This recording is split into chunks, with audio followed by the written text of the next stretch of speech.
हम इस केबल को इसके साथ में कनेक्ट कर देते हैं।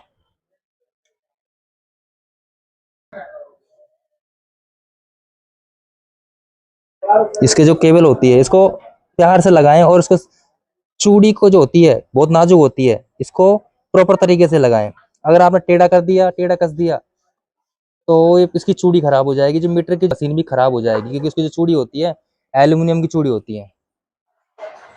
थोड़ा सा ताकत लगे तो हल्का हल्का सा प्लास की मदद की सहायता से इसको कस सकते हो। ये ले, अब आपको हम मीटर चला के दिखाते हैं।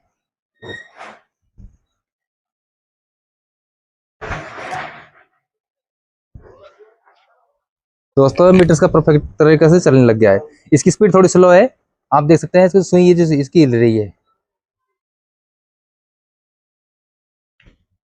परफेक्ट तरीके से हिल रही है। तो ऐसे ही वीडियो टिप्स चैनल को सब्सक्राइब जरूर कर लिएगा दोस्तों।